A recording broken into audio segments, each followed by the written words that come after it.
Assalamualaikum semuanya, nama saya Dani Farus Nurpandra dengan NIM 241354007 dari kelas 1 EK. Di video kali ini saya akan membahas serial counter. Assalamualaikum warahmatullahi wabarakatuh. Perkenalkan, nama saya Saizal Gasian Putra, NIM 241354033 dari kelas 1 AIK. Video ini akan membahas serial counter, atau yang biasa disebut asynchronous counter. Materi ini disusun oleh Dani Farus Nurpandra dan Yusizral Yugastia untuk mata kuliah elektronika digital. Digital counter atau penghitung digital adalah suatu rangkaian logika atau perangkat elektronik yang digunakan untuk menghitung jumlah pulsa atau kejadian dalam bentuk bilangan biner atau desimal. Digital counter biasanya bekerja sebagai sinkron atau asinkron dan menggunakan elemen penyimpan seperti flip-flop sebagai komponen utama. Counter bisa dibagi berdasarkan arah hitungannya. Up counter, yaitu menghitung naik. Down counter, yaitu menghitung turun. Up or down counter bisa menghitung naik dan turun tergantung kondisi kontrol. Jenis counter, selain berdasarkan arah, counter juga dibedakan dari cara kerja clock-nya. Synchronous counter, semua flip-flop menerima sinyal clock secara serempak.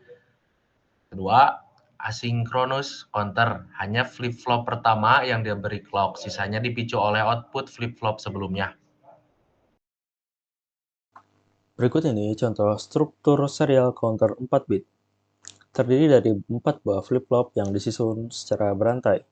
Clock hanya masuk ke flip-flop yang pertama, output dari masing-masing flip-flop menjadi pemicu clock untuk flip-flop berikutnya. Tabel kebenaran. Tabel kebenaran serial counter menunjukkan perubahan output pada tiap pulsa clock.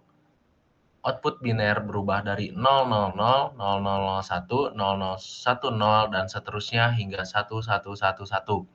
Ini menunjukkan bahwa counter menghitung dari 0 hingga 15 atau mode 16 counter.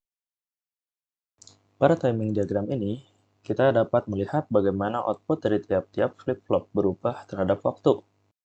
Q0 berubah tiap clock, Q1 tiap 2 clock, Q2 setiap 4 clock, dan Q3 setiap 8 clock.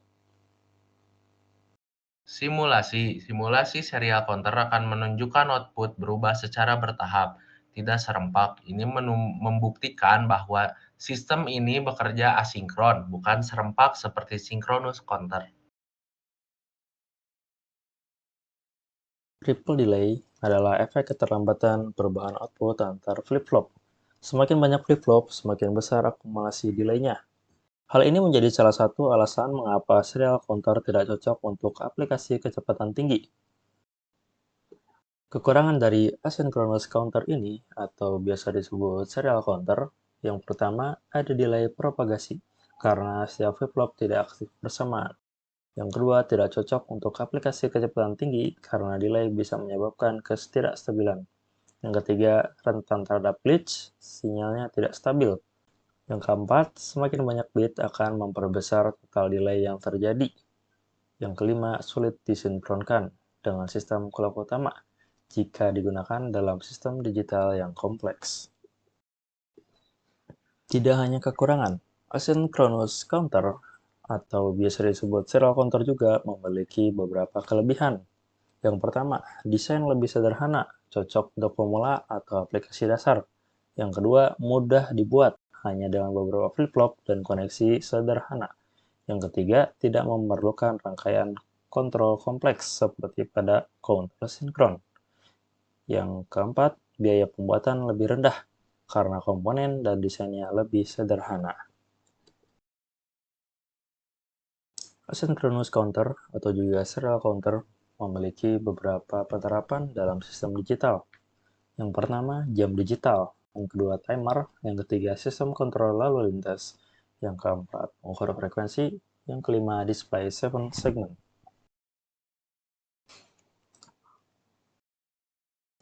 Kesimpulan dari video ini bahwa asynchronous counter atau biasa kita sebut dengan triple counter, memiliki cara kerja yang berbeda dengan synchronous counter, di mana input clock hanya masuk pada flip-flop pertama, lalu flip-flop berikutnya akan mendapatkan output dari flip-flop yang pertama, begitupun seterusnya.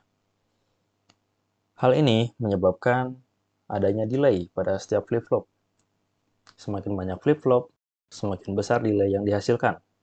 Delay ini yang menyebabkan bahwa sistem asynchronous counter ini tidak begitu bisa diandalkan dalam sistem yang lebih kompleks karena ketidakstabilan yang disebabkan oleh delay sebelumnya.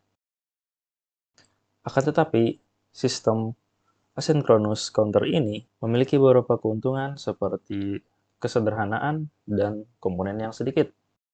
Hanya saja kekurangannya yang memiliki delay.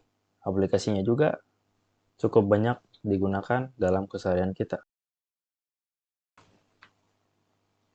Itu dia penjelasan tentang serial counter lengkap dengan penjelasannya, struktur, kelebihan, kekurangan, serta pengaplikasiannya. Terima kasih telah menyimak. Wassalamualaikum warahmatullahi wabarakatuh.